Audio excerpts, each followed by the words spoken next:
ഈശ്വരേറ്റം പ്രിയപ്പെട്ടവരെ, തിരുവിഷ്ടം വഴിയിലേക്ക് സ്വാഗതം. വിശ്വാസ വഴിയിലൂടെ ചരിക്കുമ്പോൾ വിശ്വാസത്തെ സംബന്ധിച്ചും ദൈവത്തെ സംബന്ധിച്ചും വ്യക്തമായ ധാരണയും അറിവും നമുക്കുണ്ടാകണം. അജ്ഞത എപ്പോഴും അന്ധകാരത്തിൻ്റെതാണ്. ജ്ഞാനം വെളിപ്പെടുന്നത് പരിശുദ്ധാത്മാവിലാണ്.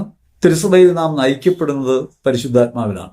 നമുക്കിതിനൊന്നും നേരമില്ല എന്ന് പറയാൻ നമുക്ക് സാധ്യമല്ല. നമ്മുടെ ദൗത്യവുമായി ബന്ധപ്പെട്ട ഒരു കാര്യമാണ് ക്രിസ്തുവിനെ അനുഭവിക്കുക, അറിയുക എന്നുള്ളത്. ദൈവത്തെ സംബന്ധിച്ച അറിവില്ലാത്ത ഹൃദയം തിന്മയിലേക്ക് ചാഞ്ഞിരിക്കും, അല്ലെങ്കിൽ തിന്മയ്ക്ക് വിധേയപ്പെടും. എന്നാൽ നാം തിരിച്ചറിയേണ്ടത് തിന്മയെക്കുറിച്ചുള്ള അറിവല്ല ജ്ഞാനം. പ്രഭാഷകന്റെ പുസ്തകത്തിൽ 19-ാം അധ്യായത്തിൽ 22-ാം തിരുവചനത്തിൽ തിന്മയെക്കുറിച്ചുള്ള അറിവ് ജ്ഞാനമല്ല എന്ന് വചനം നമ്മെ ഓർമ്മിപ്പിക്കുന്നുണ്ട്. ഇപ്പോൾ ഇത്തരത്തിലുള്ള ഒരു സംഭാഷണത്തിന് കാരണമാകുന്നത് തന്നെ അജ്ഞത പുരണ്ട, അർദ്ധസത്യങ്ങൾ പുരണ്ട നിരവധി പ്രഘോഷണങ്ങൾ നമ്മുടെ ചുറ്റുപാടുകളിൽ നിലനിൽക്കുന്നു. വിശ്വാസ വഴിയെ സംബന്ധിച്ച വ്യക്തമായ ബോധ്യമില്ലാത്ത ആളുകൾ അത്തരത്തിലുള്ള പ്രഘോഷണങ്ങളിൽ വീണുപോകുന്നു. ആ വീഡിയോകൾക്കൊക്കെ താഴെ കാണുന്ന കമന്റുകളിൽ ഇത്തരം അജ്ഞതയുടെ വെളിപ്പെടുത്തലുകൾ നമുക്ക് കാണാൻ പറ്റും. നമുക്ക് ആരെയും വിമർശിക്കാൻ താല്പര്യമില്ല, അതല്ലെങ്കിൽ ആരെയും പ്രതിദ്വന്ദിയാക്കാൻ നമുക്ക് ലക്ഷ്യവുമില്ല. എല്ലാവരെക്കാളും അറിവ് തികഞ്ഞ ഒരാളാണ് എന്ന് ബോധ്യവുമില്ല. തിരുസഭ നമ്മെ പഠിപ്പിക്കുന്ന കാര്യങ്ങളും ദൈവവചനം നമ്മെ പ്രബോധിപ്പിക്കുന്ന കാര്യങ്ങളും തിരിച്ചറിഞ്ഞ് അവയിലൂടെ ചുറ്റുപാടുകളെ പരിശോധിക്കാനും വിലയിരുത്താനും നമുക്ക് കഴിയേണ്ടതുണ്ട്. കേൾക്കുന്ന പ്രഘോഷണങ്ങളെ ഒന്നിനെയും ഒറ്റയടിക്ക് വിശ്വസിക്കാതെ സംവാദാത്മകമായ രീതിയിൽ അതെന്താണ് പറയുന്നതെന്ന് അന്വേഷിക്കാനും സത്യത്തിന്റെ വെളിച്ചത്തിലേക്ക് പ്രവേശിക്കാനും നമുക്ക് ബാധ്യതയുണ്ട്. പ്രഘോഷിക്കുന്ന ആളുകളെ സംബന്ധിച്ച വിവരം നൽകാതെയാണ് ഇത്തരത്തിലുള്ള വീഡിയോകൾ ചെയ്യുന്നത്. കാരണം വ്യക്തിപരമായ ഒരു വൈഷമ്യത്തിലേക്ക് പോകാൻ നമുക്ക് താല്പര്യമില്ല, ആരെയും വ്യക്തിപരമായി ആക്ഷേപിക്കാനും താല്പര്യമില്ല. പക്ഷെ അവർ പറയുന്ന ആശയങ്ങളിലെ വൈരുദ്ധ്യം, അവർ പറയുന്നതിലെ അബദ്ധങ്ങൾ, അവയെക്കുറിച്ച് പറയാതിരിക്കാനും സാധ്യമല്ല. അതുകൊണ്ട് എവിടെയെങ്കിലുമൊക്കെ വിമർശ്യഭാവമുള്ളവ കാണുന്നുവെങ്കിൽ ദയവ് ചെയ്ത് ക്ഷമിക്കുക. അനിവാര്യമായതുകൊണ്ടാണ് അത്തരത്തിൽ സംസാരിക്കേണ്ടി വരുന്നത്. ഈ കഴിഞ്ഞ ദിവസം കേൾക്കാനിടയായ ഒരു പ്രഘോഷണത്തിൽ 2 തിമോത്തി 1:8 പറഞ്ഞുകൊണ്ടാണ് പ്രഘോഷകൻ പറയുന്നത്, ദൈവത്തെക്കുറിച്ച് അറിയണം, അറിയാതെ പോകുന്നത് തിന്മയാണ്, അവർ കണക്ക് കൊടുക്കേണ്ടി വരും. ദൈവത്തെക്കുറിച്ചുള്ള അന്വേഷണം വ്യക്തിഗതമായി നാം നടത്തേണ്ടതുണ്ട്. സഭയുടെ വിശ്വാസ നിക്ഷേപങ്ങളിൽ നിന്ന് നാം അതിന് ഉത്തരങ്ങൾ കണ്ടെത്തേണ്ടതുണ്ട്. ജീവിതാനുഭവങ്ങൾ അതിനെ പൂർത്തീകരിക്കേണ്ടതുണ്ട്.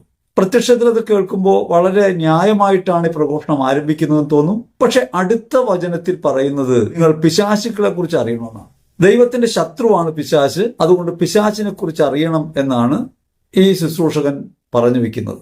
കേൾക്കുമ്പോൾ ഒരു വചനം പറഞ്ഞിട്ടാണ് ഒന്നിനെ ഉറപ്പിക്കുന്നത്. വചനം നമ്മൾ പറയുന്നതിനെ ഉറപ്പിക്കാൻ വേണ്ടി ഉപയോഗിക്കുക എന്ന തന്ത്രം ഒരു പ്രൊട്ടസ്റ്റന്റ് വ്യൂ ആണ്, ഒരിക്കലും നമുക്ക് സ്വീകരിക്കാവുന്ന ഒരു മാർഗമല്ല. മാത്രമല്ല, പറഞ്ഞ വചനവുമായിട്ട് യാതൊരു ബന്ധവും അദ്ദേഹത്തിന്റെ പ്രഘോഷണത്തിനില്ല.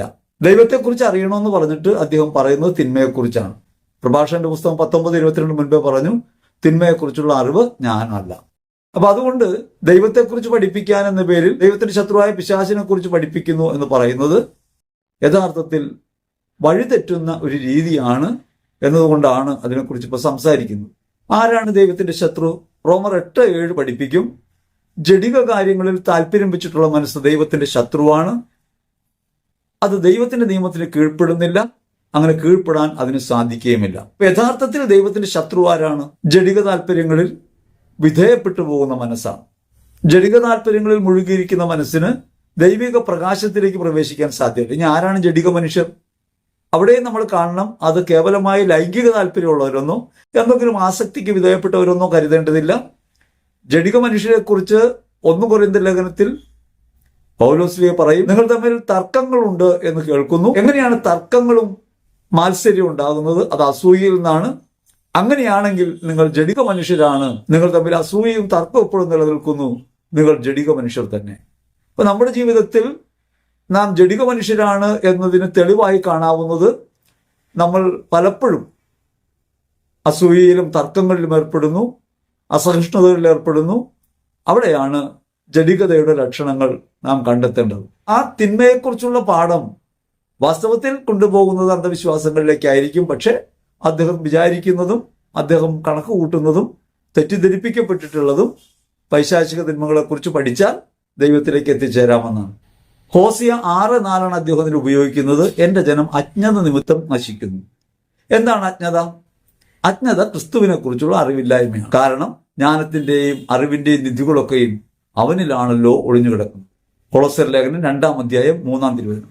2-ാം തിരുവചനത്തിലും അതിനോട് ചേർന്ന് തന്നെയാണ് പറയുന്നത്, നമ്മൾ ജ്ഞാനം അന്വേഷിക്കേണ്ടത് ക്രിസ്തുവിലാണ്. ക്രിസ്തുവാണ് ജ്ഞാനത്തിന്റെ സമ്പൂർണ്ണത. പരിശുദ്ധാത്മാവിൽ അത് നമ്മിലേക്ക് ചൊരിയപ്പെട്ടിരിക്കുന്നു. അതുകൊണ്ട് നാം അറിയേണ്ടത് ദൈവത്തെക്കുറിച്ചാണ്, പൈശാചിക തിന്മകളെക്കുറിച്ചല്ല. പൈശാചിക തിന്മകളെക്കുറിച്ച് അറിയണമെന്നത് പ്രലോഭനമാണ്, വെളിച്ചത്തിൽ നിന്നും അന്ധകാരത്തിലേക്ക് നയിക്കലാണ്. ഇരുട്ടിനെ കുറിച്ച് പഠിച്ചാൽ വെളിച്ചത്തെക്കുറിച്ച് അറിയാം എന്നത് ഒരു ബോഷ്കാണ് എന്ന കാര്യം നാം തിരിച്ചറിയണം. മരിച്ചവർ ഭൂമിയിൽ അലയുമെന്നത് സാധാരണഗതിയിലുള്ള വിശ്വാസമാണ്. തിരുസഭയുടെ വിശ്വാസവുമായി യാതൊരു ബന്ധവുമില്ല. കേരളത്തിൽ പിശാചുക്കൾ അല്ലെങ്കിൽ യക്ഷികൾ പാലമരങ്ങളിലാണ്, ഉത്തരേന്ത്യയിലാവുമ്പോൾ അത് വാളംപുളിയിലാണ്. പ്രാദേശികമായ കെട്ടുകഥകളും മിത്തുകളും ഒക്കെയാണ് ഇത്തരത്തിലുള്ള അന്ധവിശ്വാസങ്ങളിലേക്ക് നയിക്കുന്നത്. അത് വാസ്തവമായ കാര്യമാണ്. അത് കേരളത്തിൽ എന്താണ് സ്ത്രീകൾ, യക്ഷികൾ അധികം ഉണ്ടായെന്ന് വെച്ചാൽ സ്ത്രീകൾ ആക്രമിക്കപ്പെടുമായിരുന്നു. അപ്പോൾ ആക്രമിക്കപ്പെടുന്നതിൽ നിന്ന് രക്ഷപ്പെടാൻ ഒരു സ്ത്രീക്ക് ഒറ്റയ്ക്ക് നടക്കാൻ അന്നും ഇന്നും സാധ്യമല്ല.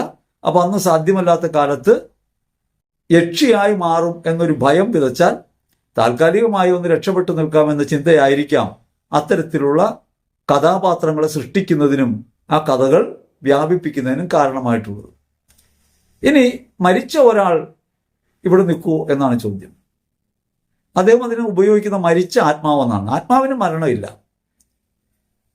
ആത്മാവ് ദൈവത്തിൽ നിന്ന് വരുന്നു, ദൈവത്തിലേക്ക് തന്നെ തിരികെ പോകും. അത് ഭൂമി ജീവനുള്ളവരുടെ സ്ഥലമായതുകൊണ്ടാണെന്നാണ് അദ്ദേഹം പറയുന്നത്. നമ്മൾ പോകുന്നതാണ് ജീവനുള്ളവരുടെ നാട്, അത് സ്വർഗമാണ്. ദൈവത്തിന്റെ സന്നിധിയിലാണ് ജീവനുള്ളത്. മരണമടഞ്ഞവർ ദൈവസന്നിധിയിലേക്ക് പോകും, അവരുടെ ആത്മാവ്. അതുകൊണ്ട് ഭൂമിയിൽ മരണമടഞ്ഞവരുടെ ആത്മാക്കൾ ചുറ്റിക്കറങ്ങില്ല എന്നത് വാസ്തവമാണ്. പക്ഷെ മരണമടഞ്ഞവർ ജീവനുള്ളവരല്ല എന്ന് കരുതരുത്. ശരീരവും മനസ്സും ഉപേക്ഷിച്ച് ആത്മാവ് ദൈവസന്നിധിയിലേക്ക് കടന്നു പോകുന്നതാണ് മരണം.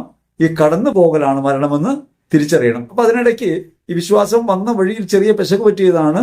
ആത്മാക്കളുടെ മരണം അല്ലെങ്കിൽ ആത്മാക്കൾ മരിക്കുന്നു, ഭൂമി ജീവനുള്ളവരുടെ സ്ഥലമാണെന്ന് വരുമ്പോൾ നമ്മൾ യഥാർത്ഥത്തിൽ ജീവനുള്ളവരുടെ നിത്യജീവന്റെ സ്ഥലമായ സ്വർഗത്തെക്കുറിച്ചും പരദീസയെക്കുറിച്ചും ശുദ്ധീകരണ സ്ഥലത്തെക്കുറിച്ചുള്ള നമ്മുടെ ധാരണകൾക്ക് അത് ഇടിമുണ്ടാക്കാനാണ് ഇടയാകുക.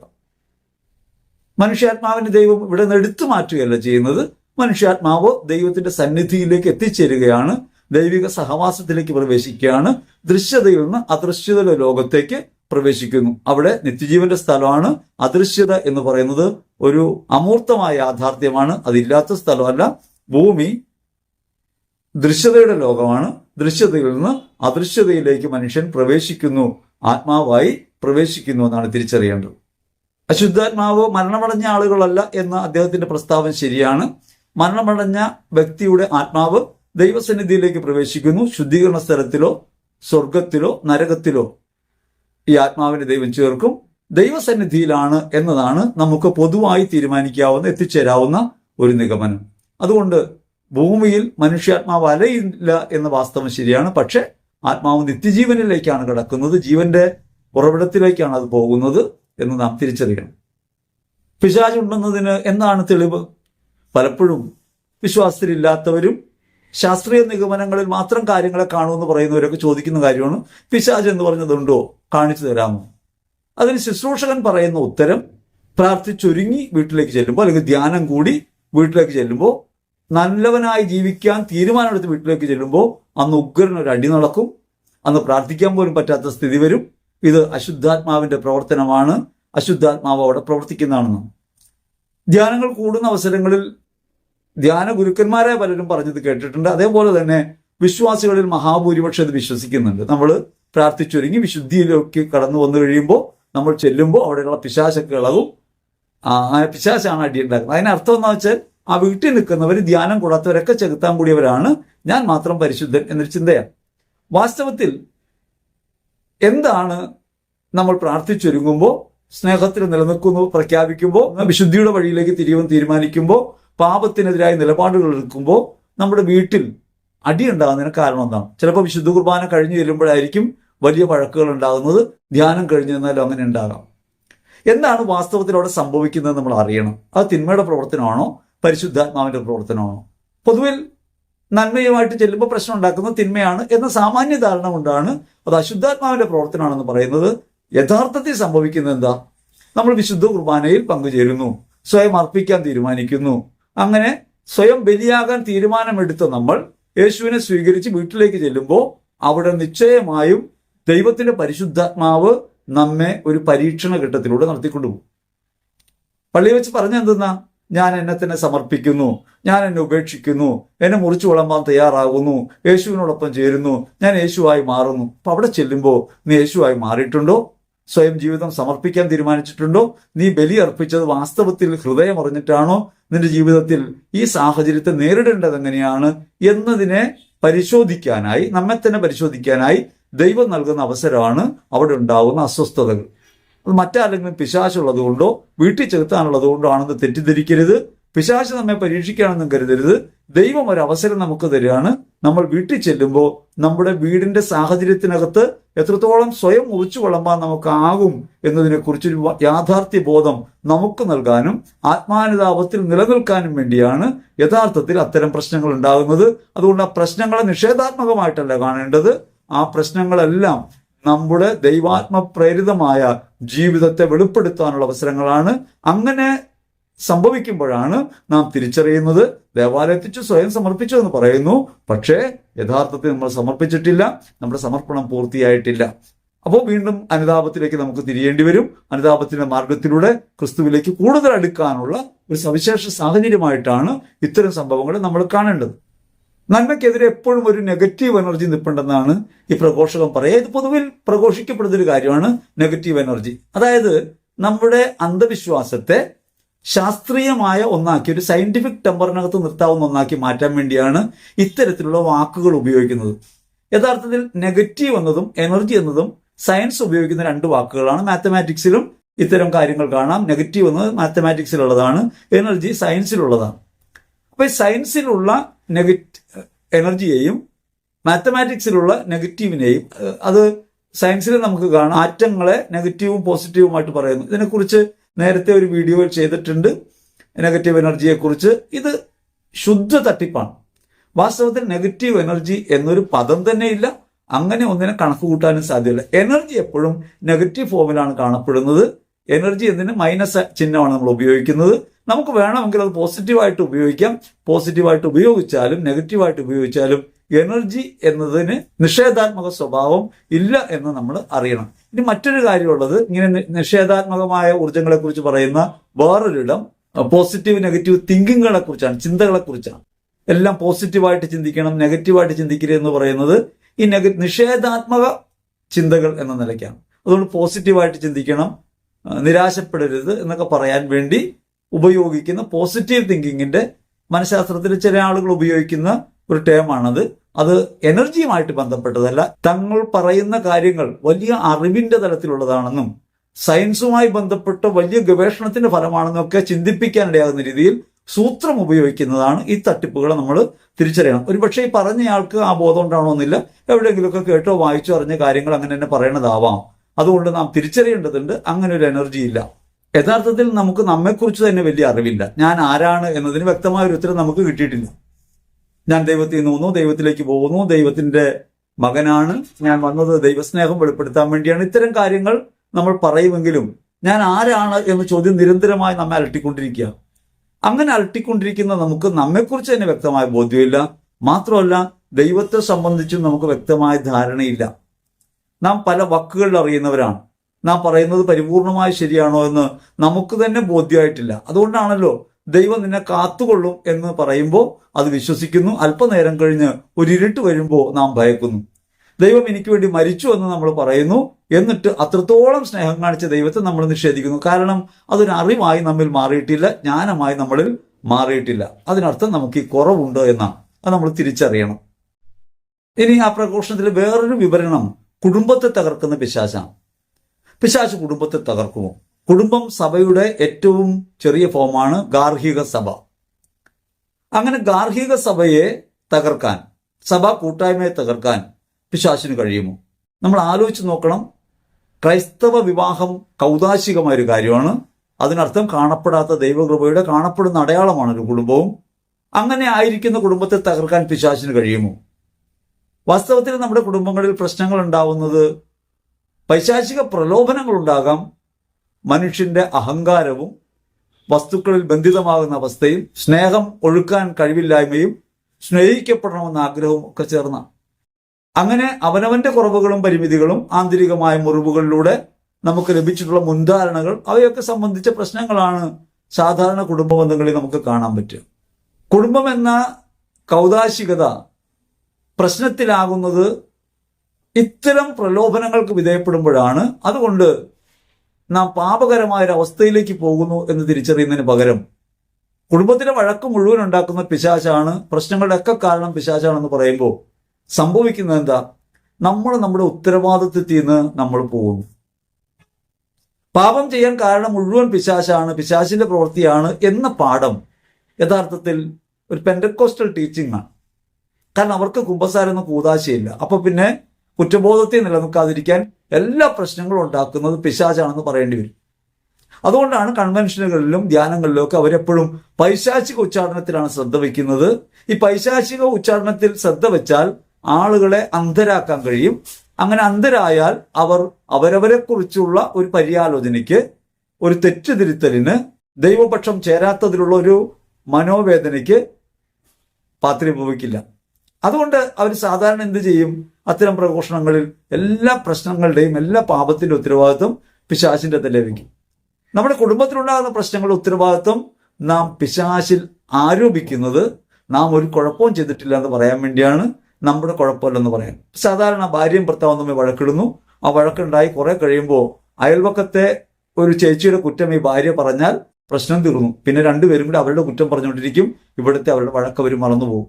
അപ്പൊ ആരെങ്കിലും പ്രതിദ്വന്ദിയാക്കി നിർത്തി ഈ ഉത്തരവാദിത്തങ്ങൾ, തിന്മയുടെ ഉത്തരവാദിത്തം മുഴുവൻ മറ്റൊരാളുടെ ചുമലി വയ്ക്കുക എന്നുള്ളത് ഒരു സാധാരണ പ്രവൃത്തിയാണ്. അതിൻ്റെ തന്നെ ഒരു വിശ്വാസപരമായ വർഷനാണ് നമ്മൾ കാണുന്നത്. പിശാചാണ് കുടുംബത്തിൽ കലഹം ഉണ്ടാക്കുന്നത്. പൈശാചിക സ്വാധീനങ്ങൾ കുടുംബത്തിൽ ഉണ്ടാകുന്നത് എങ്ങനെയാണ്? പൈശാചിക പ്രലോഭനങ്ങൾ ഉണ്ടാകുന്നത് എങ്ങനെയാണ്? പൈശാചിക പ്രലോഭനങ്ങൾ ഉണ്ടാകുന്ന പലപ്പോഴും നമ്മൾ വിശ്വാസ വിരുദ്ധമായി ജീവിക്കുമ്പോഴും ലോകാഡംബരങ്ങളിൽ മുഴുകുമ്പോഴും നമ്മുടെ ജീവിതത്തിന്റെ ലക്ഷ്യം ക്രിസ്തുവാണെന്ന ബോധം നഷ്ടപ്പെടുമ്പോഴാണ്. അപ്പൊ അതുകൊണ്ട് കൗതാശികതയിൽ നിലനിൽക്കുന്ന ഒരു കുടുംബത്തിനെ ആക്രമിക്കാൻ പിശാചിന് സാധ്യമല്ല, അല്ലെങ്കിൽ പ്രലോഭിപ്പിക്കാൻ സാധ്യമല്ല. സ്നേഹം മരവിച്ചു പോകുന്നിടത്തൊക്കെ വിദ്വേഷത്തിന്റെയും അസൂയയുടെയും അശുദ്ധാത്മ ശക്തികൾ പ്രവർത്തിക്കും. ഭിന്നതയ്ക്ക് കാരണമായിട്ട് മാറും. വിഭാഗീയത ഉണ്ടാക്കുന്ന തിന്മയുണ്ട്. ആ തിന്മയ്ക്ക് അങ്ങനെ പ്രവർത്തിക്കാൻ കഴിയും. അതായത് വസ്തുവിൽ വസിക്കുന്നതല്ല, വസിക്കുന്നത് ആ കുടുംബത്തിൽ ജീവിക്കുന്ന ആളുകളിലാണ്. ഒരു വീട് എന്നത് നാം കാണുന്ന ഒരു കെട്ടിടമല്ല, അതിനകത്ത് ജീവിക്കുന്ന മനുഷ്യരുടെ മനസ്സാണ്. ആ മനസ്സുകൊണ്ട് അവർ കെട്ടിയുണ്ടാക്കുന്ന ഒരു ബന്ധത്തിനകത്താണ് സാധാരണഗതിയിൽ അവർ സ്നേഹിക്കുന്നതും പരസ്പരം പങ്കുവെക്കുന്നതും ഹൃദയം കൈമാറുന്നതും. അവിടെ പ്രലോഭനങ്ങൾ വന്നു കയറി കഴിയുമ്പോൾ സ്വാഭാവികമായും അവരെ കുറ്റം കണ്ടുപിടിക്കാൻ, അവരെ സംശയിക്കാൻ, അവരോട് എതിരിടാൻ ഒരു പ്രവണത നമുക്കുണ്ടാവും. അങ്ങനെ പ്രവണത ഉണ്ടാകുമ്പോഴാണ് ആ പ്രവണത നമ്മെ വഴക്കുകളിലേക്ക്, കലഹങ്ങളിലേക്ക്, ബന്ധത്തകർച്ചകളിലേക്കൊക്കെ കൊണ്ടുപോകുന്നു. അപ്പൊ അതുകൊണ്ട് തിരിച്ചറിയേണ്ടതുണ്ട്, പിശാച് വീടിനുള്ളിൽ താമസിക്കുന്നു എന്ന് വിചാരിക്കേണ്ട. പിശാച് മനുഷ്യ മനസ്സിലാണ് കൂടുകെട്ടുന്നത്, മനുഷ്യ മനസ്സിനെയാണ് പ്രലോഭിപ്പിക്കുന്നത്, മനുഷ്യ മനസ്സിലാണ് സ്വാധീനം വെളിപ്പെടുത്തുന്നത്. മനുഷ്യന്റെ മനസ്സുമായി ചേർന്നാണ് പല തിന്മകളിലേക്ക് നമ്മെ കൂട്ടിക്കൊണ്ടുപോകുന്നത്. ചില ബലഹീനതകൾ നമ്മെ വിട്ടപ്പം പോകില്ല. ചില ബലഹീനതകൾ നമ്മെ നിരന്തരമായി വേട്ടയാടും. വിശ്വാസികളായിരിക്കെ വചനം വായിക്കുന്നു, ധ്യാനങ്ങൾ കൂടുന്നു, പക്ഷെ ചില ബലഹീനതകൾ നമ്മെ വിട്ടുപോകില്ല. ഇപ്പൊ കോപിക്കുന്ന ആളുകൾ തങ്ങൾക്ക് ചെകുത്താൻ കൂടിയതാണെന്ന് വിചാരിക്കാൻ തുടങ്ങിയാൽ യഥാർത്ഥത്തിൽ അവരുടെ രാജാവ് ആരാണെന്നാണ് അവർ ഏറ്റുപറയുക? പിശാചാണെന്നാണ്. പൈശാചിക പ്രലോഭനങ്ങൾ ഉണ്ടാകാം, പക്ഷെ കോപിക്കുന്നത് എപ്പോഴാണ്? കോപിക്കുന്നത് എൻ്റെ അപ്രമാദിത്വത്തെ മറ്റയാൾ അംഗീകരിക്കാതെ വരുമ്പോഴാണ്. ഞാൻ പറയുന്നത് കേൾക്കില്ല എന്ന് മുൻധാരണ ഉണ്ടാകുമ്പോഴാണ്. അതുകൊണ്ടാണ് മിണ്ടുമ്പോൾ തന്നെ വഴക്കുണ്ടാവും എന്നൊക്കെ പറയും. ഒരു കാര്യമില്ലാണ്ട് വഴക്കുണ്ടായി എന്നൊക്കെ പറയില്ലേ? കാര്യം വേറെ നിൽപ്പുണ്ടാവും, അതൃപ്തികൾ ഉണ്ടാവും, പരസ്പരം അംഗീകരിക്കാൻ പറ്റാത്ത കാര്യങ്ങളുണ്ടാവും. വഴക്കുണ്ടാകുന്ന ഒരു ചെറിയ കാര്യത്തെ സംബന്ധിച്ചായിരിക്കും. ഉള്ളി തൊണ്ട് പൊളിച്ചാൽ അകത്തൊന്നും കാണാത്തതുപോലെ സീരിയസ് ആയ കാര്യം അതിന്റെ പുറമെ കാണണമെന്നില്ല. പക്ഷെ പരസ്പരം സ്വീകരിക്കാൻ പറ്റാത്ത മനോഭാവത്തിലോ സ്വാർത്ഥത്തിലോ സ്നേഹിക്കപ്പെടുന്നില്ലെന്ന ചിന്തയിലോ സംശയത്തിലോ ഒക്കെ മുഴുകിയിരിക്കുന്ന മനസ്സ് ചെറിയ കാരണങ്ങൾ കൊണ്ട് വഴക്കുകളിലേക്ക് പോകും. ഇങ്ങനെ കലഹം ഉണ്ടാക്കുന്നതും ബന്ധങ്ങളെ തകർച്ചയിലാക്കുന്നതും അസമാധാനം വിതയ്ക്കുന്നതും തിന്മയാണെന്നല്ല കരുതേണ്ടത്. അത് നമ്മുടെ മനോവ്യാപാരങ്ങളുടെ പിശകാണ്. തിന്മകൾ നമ്മെ പ്രലോഭിപ്പിച്ചേക്കാം, പക്ഷേ നമ്മുടെ അകത്ത് ഈ പ്രവർത്തനം നടത്തുന്നത് മനസ്സാണ്. മനസ്സിനെയാണ് ശരീരം വെളിപ്പെടുത്തുന്നത്. അതുകൊണ്ടാണ് നമ്മൾ കോപിക്കുമ്പോൾ ശരീരം വിറയ്ക്കുന്നതും ശരീരം കറുത്ത നിറത്തിലാകുന്നതും ഒക്കെ വരുന്നത്.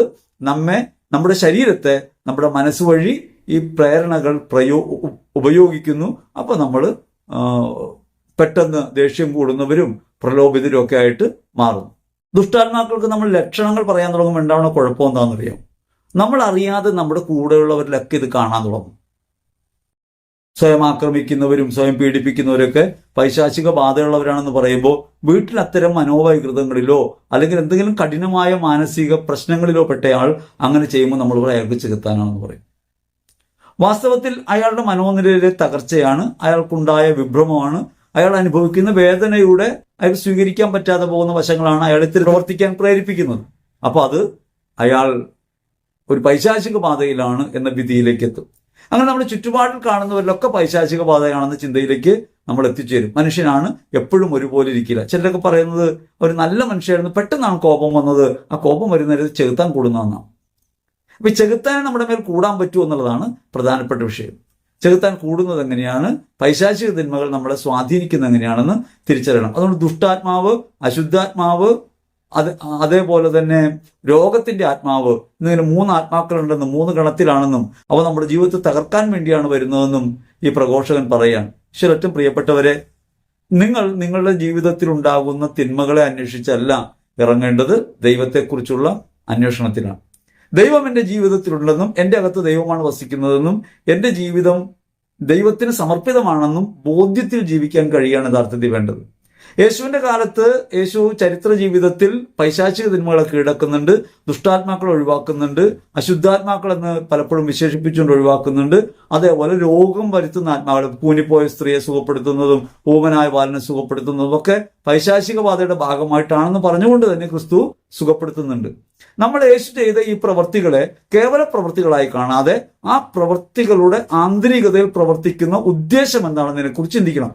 യേശു പൈശാചിക തിന്മകളെ ബഹിഷ്കരിച്ചു എന്നതിനർത്ഥം യേശു താൻ കുരിശിൽ അവരുടെ മേൽ ആധിപത്യം നേടാൻ പോകുന്നു, താൻ അവരെ തോൽപ്പിക്കാൻ പോകുന്നതിന്റെ അടയാളമായിട്ടാണ്. അതുകൊണ്ടാണ് സമയമാകുന്നതിന് മുൻപ് നീ എന്തിനാണ് വന്നതെന്ന് പിശാചുക്കൾ ചോദിക്കുന്നത്. ഇത് പിശാചിനൊരു സമയമുണ്ടെന്നാണ് ഈ പ്രഘോഷകൻ പറയുന്നത്. പിശാച് വിട്ടുപോകാനൊരു സമയമുണ്ട്, ആ സമയത്തെ പോകൂ. അങ്ങനെ ആ സമയത്തെ പോകുള്ളെങ്കിൽ പിന്നീട് ഡെലിവറൻസ് നടത്തുന്നതിന്റെ ഉദ്ദേശം എന്താ? ആ സമയത്തല്ലേ പോകുള്ളൂ. അപ്പൊ അതിന് ഉദാഹരണമായിട്ട് എൻ്റെ വീട്ടിലെ കാര്യം പറയുന്നുണ്ട്. 2 സ്ഥലങ്ങളിൽ ധ്യാനം കൂടി, 3-ാമത് അവിടെ തന്നെ ചെയ്യുന്നു, എന്നിട്ടും പോയില്ല. പ്രശ്നങ്ങൾ മൂത്തപ്പോ സഹത നിന്നെ പിടിക്കുമെന്ന് പറഞ്ഞപ്പോൾ ചെറുത്താൻ വിട്ടുപോയത്രേ. അപ്പോ യഥാർത്ഥത്തിൽ അവർ പറഞ്ഞുകൊണ്ടിരിക്കുന്നത് തങ്ങൾ പറഞ്ഞാലൊന്നും പോകാത്ത ആത്മാവുണ്ടെന്നും ഒരു സമയമാകുമ്പോൾ പോകുന്നതാണ്. ഇനി ആ പള്ളിയുടെ പേരും കാര്യമൊന്നും പറയാത്തത് ഇനി ആളുകളൊക്കെ അങ്ങോട്ട് ഓടിക്കൂടുണ്ടെന്ന് ഓർത്തിട്ടാണ്. നമ്മൾ മനസ്സിലാക്കേണ്ട ഒരു കാര്യം, നമ്മൾ കത്തോലിക്ക തിരുസഭയ്ക്കകത്താണ്, നരക കവാടങ്ങൾ പ്രബലപ്പെടാത്ത സഭയ്ക്കകത്താണ്. നമ്മൾ തിന്മയെ ഭയക്കേണ്ടതില്ല. യേശു കുരിശിൽ അവയെ ഉച്ചാടനം ചെയ്തിട്ടുണ്ട്, യേശു അവയെ തോൽപ്പിച്ചിട്ടുണ്ട്. നമ്മൾ ക്രിസ്തുവിലേക്ക് ചാരി നിൽക്കുകയാണ് വേണ്ടത്, അല്ലാതെ തിന്മയെക്കുറിച്ചുള്ള പാഠങ്ങൾ ഉൾക്കൊള്ളുകയല്ല വേണ്ടത്, തിന്മയെക്കുറിച്ചുള്ള അന്വേഷണങ്ങളിലേക്ക് പോവുകയല്ല വേണ്ടത്.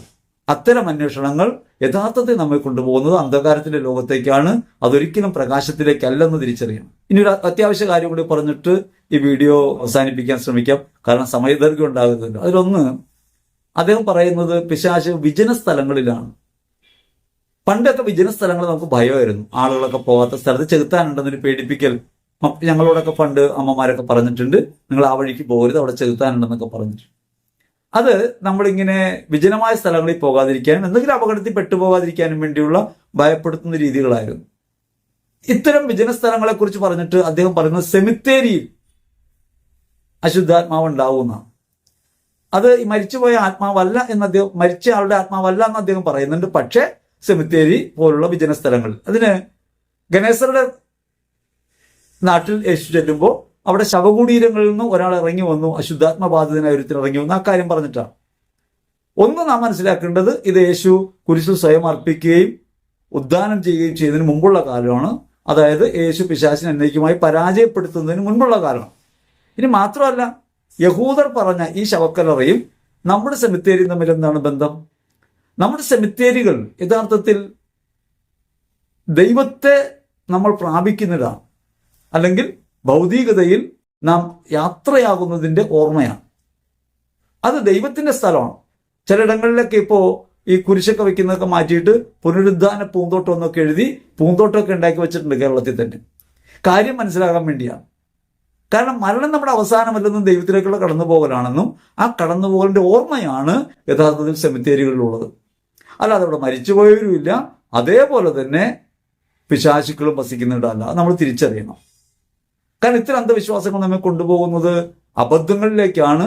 ഇപ്പോഴും സെമിത്തേരികളെ ഭയക്കുന്ന ആളുകൾ നമ്മുടെ ഇടയിലുണ്ട്. എൻ്റെ ഒരു സുഹൃത്തിന്റെ പിതാവ് ചരമമടഞ്ഞു. അദ്ദേഹം എനിക്ക് വാട്സപ്പിൽ മെസ്സേജ് ഇട്ടു. പക്ഷേ ഞാനത് കണ്ടില്ല, എനിക്ക് പോകാൻ കഴിഞ്ഞില്ല.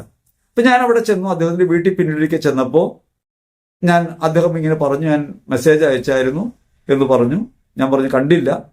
അപ്പൊ അവൻ വളരെ വിഷമത്തിലാണ്. ഇച്ചായനായിട്ടും അവനായിട്ടും നല്ല സ്നേഹത്തിലും ബന്ധത്തിലായിരുന്ന ആളാണ് ഞാൻ. അതുകൊണ്ട് ഞാൻ അവനോട് ഒരു ആശ്വാസം അവന് കിട്ടട്ടെ എന്ന് കരുതി പറഞ്ഞു, നമുക്കൊന്ന് സെമിത്തേരിയിലേക്ക് പോകാം. യാഥാർത്ഥ്യ ബോധത്തോടെ എന്തെങ്കിലും പ്രത്യേക കാരണങ്ങൾ കൊണ്ടല്ല അങ്ങനെ പോകാമെന്ന് പറഞ്ഞത്. പ്രത്യേകിച്ച് ഈ ഒരു സന്ദർഭത്തിൽ അവനൊരു ആശ്വാസം കിട്ടട്ടെ എന്ന് കരുതിയിട്ടാണ്.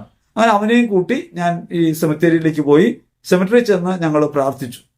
അങ്ങനെ ഞാനവിടെ പ്രാർത്ഥിച്ചുകൊണ്ട് നിൽക്കുമ്പോഴാണ് കർത്താവ് എനിക്കൊരു ഓർമ്മപ്പെടുത്തൽ നൽകിയത്. അതിതാണ്, ഇത്രയും കാലം ചായനെ നമ്മൾ കാണുന്നത് വീട്ടിന്റെ മുമ്പിലായിരുന്നു. ഇനി മുതൽ കർത്താവിന്റെ സന്നിധിയിലാണ്, തിരുസഭയ്ക്കകത്താണ് സെമിറ്ററി എന്ന് പറയുന്നത്.